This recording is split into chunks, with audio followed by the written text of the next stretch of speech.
Okay. Our next student speaker is Sajal Shukla. Sajal is a senior here at IMSA.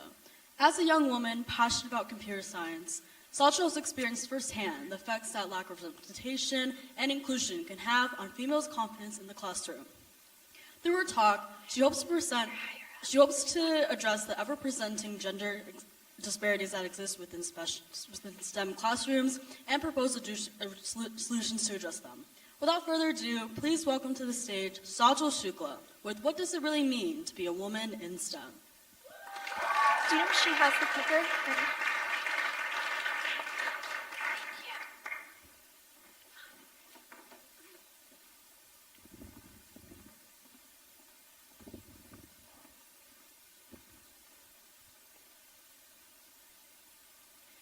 The phrase woman in STEM has taken over social media in recent years. Sites like TikTok, Instagram, and Twitter have become flooded with countless memes, posts, and hashtags using the popular phrase. From parents being excited to buy their daughter's science experiment books. Look what arrived! My daughter's obsessed with doing experiments, and I just don't have the bandwidth to make up my own. So happy to support this amazing woman in STEM without breaking the bank or my mental load. Two young women describing the rare but ever-present advantages of being a female in a male-dominated workspace. Best part about being a woman in STEM is that you always get the bathroom to yourself. And finally, to young females describing the everyday frustrations of being a female in science classes. Broke a nail during my chemistry lab today. So tired of being a woman in STEM. As you can see, the phrase woman in STEM has become a way for females passionate about math and science to empower themselves. But what does it really mean to be a young woman in STEM in the 21st century? Well, for me, it meant being one of 3 girls in my AP Computer Science Principles class of 15 students freshman year. It's meant seeing my male peers in computer science classes be pushed, challenged, and believed in much more by our teacher than I had ever been. It's meant seeing my male peers in math classes be the first to participate, ask questions, and share their answers fearlessly. It's meant being talked over, ignored, and underestimated by my male classmates in group projects, over and over and over again. During my junior year, I won an award for an app-eyed program to combat the effects of period poverty in my local community. The group that gives out this award prides itself on its diversity metrics, especially with regards to how many of their participants are female each year. At one of the events in the virtual awards ceremony, I had the opportunity to interact with fellow winners, discussing how we programmed our apps and our plans for the future. I distinctly remember joining the meeting and seeing roughly 30 teens. The 15 who had their cameras on were all boys, discussing the various software and the programming languages they had used to code their apps. The females present left their cameras off and remained silent throughout the event. Now, this was supposed to be my moment where I could finally celebrate my accomplishments in computer science, but once again, I felt excluded. It was a boys' club, and I left that meeting feeling like I was back in CS class again. So after consistently being made to feel outnumbered, inferior, and capable of less than my male peers in almost every STEM-focused community I've been in throughout high school, it was really hard to feel anything other than inferiority and wonder, what is wrong with me? Why couldn't I speak up the way my male peers did? Why did I give up so easily every time I encountered a problem I didn't know how to approach in computer science? And why didn't I have the confidence to share my app with the kids at the awards ceremony that day? This constant internal struggle seriously pushed me to question the aspirations I'd previously had for my future. I had gone into high school feeling confident that whether it be computer science, math, or medicine, I would one day undoubtedly be a woman in STEM. I came out of my junior year questioning my abilities in all 3. And for the first time, considering careers and potential majors entirely unrelated. So after so much push for eliminating the gender gap in STEM in recent years, many believe the severity of the issue has been greatly reduced. But this is a misconception. The fact is, we have a long way to go before reaching true gender equity in STEM education. The loneliness and isolation I felt throughout my experiences as a STEM student are not at all surprising. Women account for just 28% of those in STEM-related jobs. The gender gaps tend to be the highest in some of the most popular and fast-growing industries today, like computer science and engineering. Only 1 in 5 computer science and engineering majors in college are female. And these disparities impact all gender minorities. With regards to those who enter college as a STEM major, transgender and gender nonconforming individuals are found to continue in their major at a rate 10% less than their cisgender peers. LGBTQ plus individuals are found to face career limitations, harassment, and professional devaluation much more than others. And this issue is also simply not one of gender. While the median annual salary for Asian and white men in STEM careers is $103,300 and $90,600 respectively, for Black and Hispanic women, it's just $57,000. A study done in Switzerland demonstrated that students tend to associate subjects like math, chemistry, and physics with masculinity. High school females tend to more strongly hold these beliefs than their male counterparts. What's particularly interesting about this study, however, is that it also showed that females who chose a STEM major in college were found to associate math, chemistry, and physics subjects with masculinity far less than those who had chosen other fields of study. Thus, women who perceive STEM subjects to be masculine are less likely to study a STEM subject in college. I think this highlights how discouraging it can be to feel like a woman in a man's world and the impact that this can have on the career aspirations of young women. For the past 3 years, I've attended the Illinois Mathematics and Science Academy, or IMSA, a residential STEM school in Aurora, Illinois. The lack of diversity in STEM subjects can be blatantly seen through male versus female enrollment levels in some of IMSA's most challenging courses. Most recently available data from 2017 shows that exactly twice as many males as females took computational science that year. This ratio is very similar to what it was in 2012. Also in 2017, nearly 3 times as many males as females took computational science. For multivariable calculus, it was twice as many, and for number theory, it was 3 times as many. In none of these graphs has female enrollment ever surpassed male enrollment or even come close. In fact, the 2017 numbers look largely similar to what they were in 2012.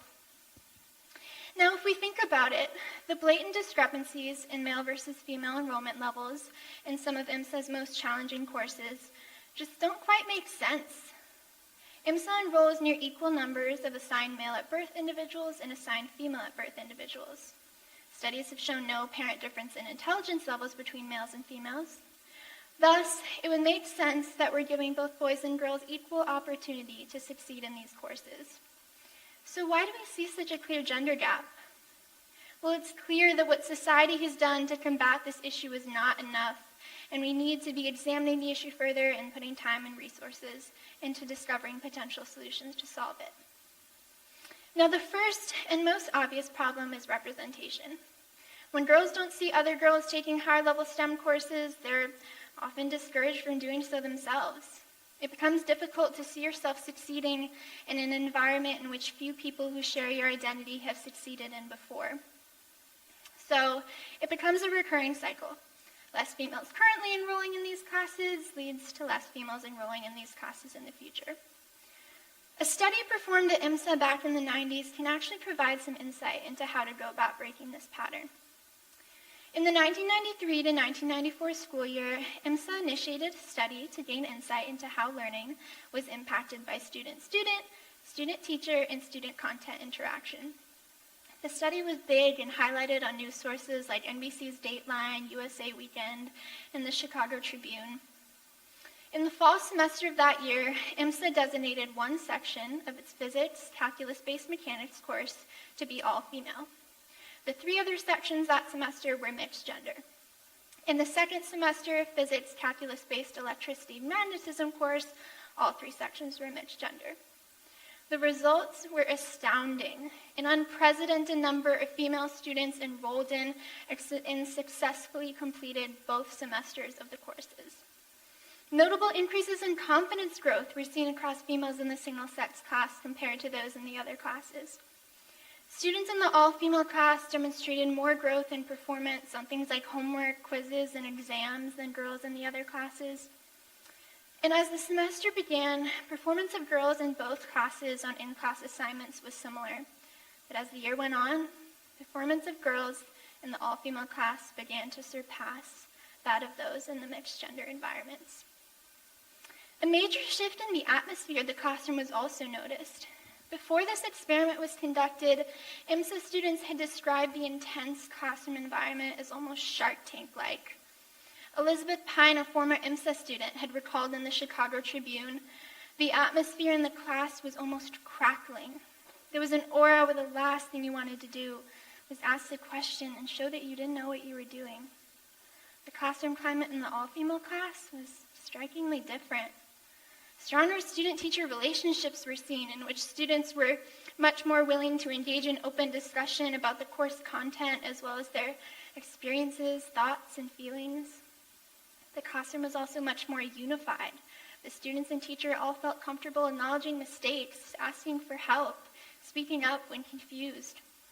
Students also demonstrated a deeper sense of responsibility when it came to their own and others' learning in the way of offering and seeking help.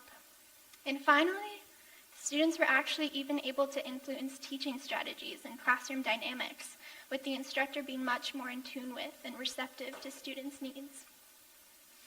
Despite the overwhelmingly positive results of the study, IMSA determined that having gendered classrooms was not a feasible long-term solution, which some experts of the time did agree with.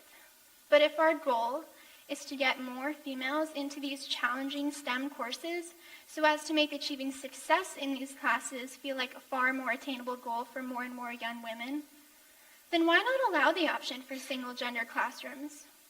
The results from the Swiss study and numerous others are clear. The less girls associate math and science subjects with masculinity, the greater the chance there is that they will be motivated to pursue these fields of study. And given the current statistics with regards to the STEM gender gap at IMSA and around the world, the most important thing we need to be doing right now is getting more girls' foot in the door of these classes. And exploring all-female class options is a first step toward making this happen.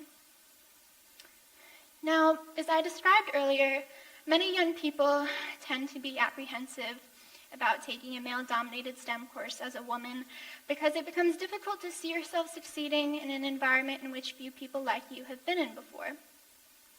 This, combined with the fact that STEM courses in general do have a reputation for being more rigorous, makes taking a male-dominated STEM course as a female a major risk. And although taking action in the ways described earlier can be an effective way to counteract a pre-existing problem, tackling the source of the issue involves going back to where girls' increased reluctance to taking risks comes from. The confidence gap starts to take hold, with many young girls losing confidence in their mathematical abilities as early as 3rd grade. In contrast, many young boys will start believing they're good at math starting in 2nd grade. This trend carries on into adulthood. An internal Hewlett-Packard report found that men will apply for a job if they meet 60% of the qualifications, whereas women will apply for a job only if they meet 100% of the qualifications. And in general, studies do support the fact that women tend to be less confident than men. If we examine the potential sociological roots of the confidence gap, we can determine steps that can be taken to address the issue.